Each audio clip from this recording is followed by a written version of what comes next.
नमस्कार, मैं हूं नीरज कुमार और आप देख रहे हैं मोबाइल न्यूज 24। वक्त हो गया है आज के ताज़ातरीन खबरों का।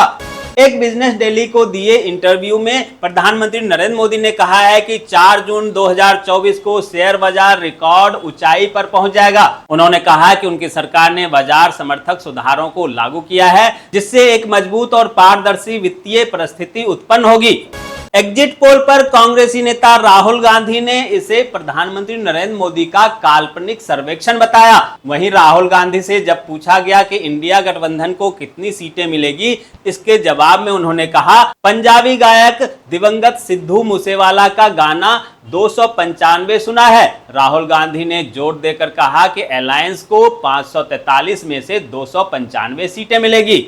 दिल्ली आबकारी नीति घोटाला मामले में जेल में बंद बीआरएस नेता के कविता की मुश्किलें बढ़ गई है, जहां दिल्ली की अदालत ने ईडी की चार्जशीट पर उनके खिलाफ संज्ञान लिया, जिसकी सुनवाई आज होगी। अमेरिकी स्पेस एजेंसी नासा ने एक अलर्ट जारी किया है, जिसके अनुसार आज सुबह आसमान में गजब का दुर्लभ नजारा दिखने को मिलेगा। ऐसा नजारा जिसकी किसी ने कल्पना भी नहीं की होगी। नासा के अनुसार आज आसमान में ग्रहों की पैरेड होगी और 6 ग्रह एक ही लाइन में दिखेंगे, जो उगते सूरज के बहुत करीब दिखाई देंगे। यह सूर्योदय के ठीक करीब 5 बजे सुबह दिखाई देगा। दोस्तों, आगे बढ़ने से पहले आपसे रिक्वेस्ट है कि अगर आपने अभी तक इस न्यूज को लाइक और कमेंट नहीं किया है तो प्लीज लाइक और कमेंट कर दीजिए, क्योंकि आपके लाइक और कमेंट का मैं कब से इंतजार कर रहा हूं। और जैसा कि आपको पता है कि कमेंट करने वाले लोगों के नाम हम न्यूज के लास्ट में बताते हैं, इसलिए न्यूज को लास्ट तक जरूर देखिए। सिरमौर जिला में बढ़ती गर्मी और हीट वेव के चलते ग्रीष्म काल में बंद होने वाले जिला के सभी सरकारी, निजी और प्ले स्कूलों और आंगनबाड़ी केंद्रों को प्रशासन ने 3 व 4 जून को भी बंद करने का आदेश दिया है। कर्नाटक विधान परिषद चुनाव के लिए नामांकन की आखिरी तारीख आज है, जहां कांग्रेस के साथ साथ राज्य की विपक्षी पार्टी बीजेपी ने भी अपने अपने उम्मीदवारों की घोषणा कर दी है। यहां 11 जून को वोट डाले जाएंगे। महाराष्ट्र सरकार ने गैंगस्टर से राजनेता बने अरुण गवली की समय से पहले रिहाई का मार्ग प्रशस्त करने वाले याचिका पर बॉम्बे हाईकोर्ट के आदेश को सुप्रीम कोर्ट में चुनौती दी है। इस मामले में सुप्रीम कोर्ट में आज सुनवाई होगी। भारतीय मौसम विभाग ने पूर्वानुमान लगाते हुए कहा है कि आज देश के अधिकांश हिस्सों में लू चलने की संभावना है। मौसम बुलेटिन में कहा गया है कि 3 जून को पंजाब, हरियाणा, चंडीगढ़, दिल्ली, जम्मू संभाग, हिमाचल प्रदेश, उत्तर प्रदेश, राजस्थान, मध्य प्रदेश, विदर्भ, छत्तीसगढ़ और उड़ीसा जैसे कई इलाकों में लू चलेगी। आज से यूपी में हाईवे पर टोल टैक्स बढ़ जाएगा, जहां national highway authority of India ने कार, बस और ट्रक के लिए 5 से 25 रुपए तक टोल टैक्स बढ़ा दिया है, जो 2 जून को रात से ही लागू हो जाएगा। बिहार सरकार के शिक्षा विभाग के अपर मुख्य सचिव के पाठक लंबी छुट्टी पर चले गए हैं, जहां सरकार ने उनकी छुट्टी मंजूर कर ली है और उनके स्थान पर विभाग के अतिरिक्त चार्ज सीएम के प्रथम सचिव एस सिद्धार्थ को दिया गया है। दिल्ली के मुख्यमंत्री अरविंद केजरीवाल ने कल देर शाम तिहाड़ जेल में सरेंडर किया। इससे पहले वे आम आदमी पार्टी दफ्तर गए और वहां कार्यकर्ताओं से कहा, मैं देश बचाने के लिए जेल जा रहा हूं, मुझे पता नहीं कब वापस आऊंगा, वहां मेरे साथ क्या क्या होगा। पंजाब में हाल ही में बीजेपी में शामिल हुए पूर्व आप नेता शीतल अंगुराल ने विधायक पद से अपना इस्तीफा वापस ले लिया है। उन्होंने इस संबंध में विधानसभा अध्यक्ष को पत्र लिखा है। बता दें कि विधानसभा अध्यक्ष ने 3 जून को अंगुराल को अपने समक्ष बुलाया था, लेकिन उन्होंने इससे पहले ही अपना इस्तीफा वापस ले लिया।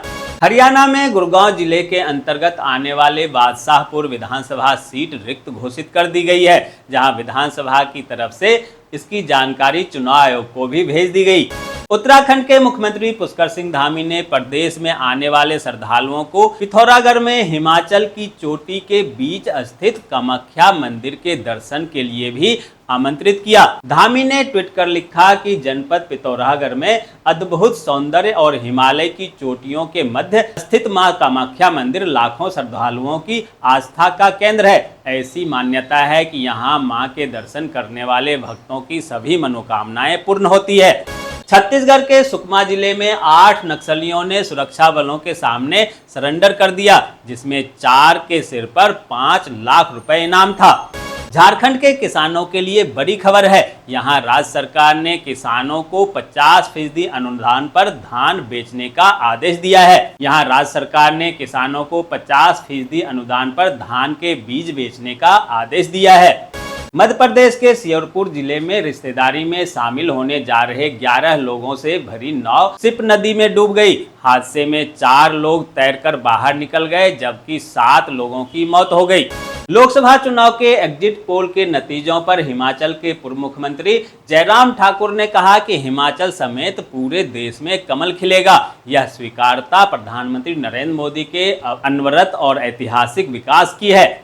जम्मू कश्मीर पुलिस महानिदेशक रश्मि रंजन स्वैन ने कहा है कि नियंत्रण रेखा के पार लॉन्च पैड सक्रिय है और करीब 60 से 70 आतंकवादी देश की सीमा में घुसने के फिराक में हैं। उन्होंने कहा कि सीमा पर सुरक्षा बल पूरी तरह सतर्कता के साथ तैनात है और दुश्मन के किसी भी नापाक इरादे को कामयाब नहीं होने देंगे। पश्चिम बंगाल भाजपा ने रविवार को भारत के चुनाव आयोग से संपर्क कर 2 लोकसभा क्षेत्रों के कुछ बूथों पर फिर से चुनाव कराने की मांग की है। बता दें कि यहां पर 7वें चरण में 1 जून को मतदान हुआ था। भाजपा ने दावा किया है कि इनमें 412 मतदान केंद्रों पर फर्जी मतदान हुए। बड़े पैमाने पर चुनावी गड़बड़ी हुई। इनमें से कुछ के सीसीटीवी कैमरे भी रिकॉर्ड हुए हैं। गुजरात में सीआईडी क्राइम ने साइबर अपराध के पीड़ितों को उनके पैसे वापस दिलाने में मदद के लिए एक अभियान शुरू की है, जिसके तहत पिछले 9 महीने में साइबर अपराध के पीड़ितों को प्राथमिकता दी जाएगी।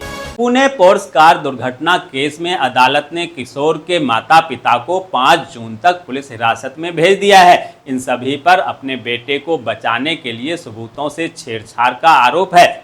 राजस्थान के मेधावी विद्यार्थियों को फ्री टैबलेट योजना के तहत टैबलेट दिए जाएंगे। शिक्षा विभाग द्वारा दोनों सत्र के 55,727 चयनित विद्यार्थियों की सूची तैयार कर जिला शिक्षा अधिकारी को भेज दी है। दोस्तों, मैं देख पा रहा हूं कि आप में से बहुत सारे लोगों ने न्यूज़ को लाइक किया है और कमेंट भी किया है, लेकिन अभी भी कुछ लोग बाकी हैं जिन्होंने न्यूज़ को लाइक और कमेंट नहीं किया है। उनसे भी आग्रह है कि प्लीज वे भी न्यूज़ को लाइक कर दें, कमेंट कर दें, साथ में शेयर भी कर दें। तो ये थी आज की ताज़ा तरीन खबरें। ऐसे ही खबरों से अपडेट रहने के लिए चैनल को सब्सक्राइब कीजिए, नोटिफिकेशन बेल को दबाइए, वीडियो को लाइक कीजिए और ज़्यादा से ज़्यादा शेयर कीजिए, ताकि आप और आपके जानने वाले रह सकें देश और दुनिया के तमाम खबरों से अपडेट।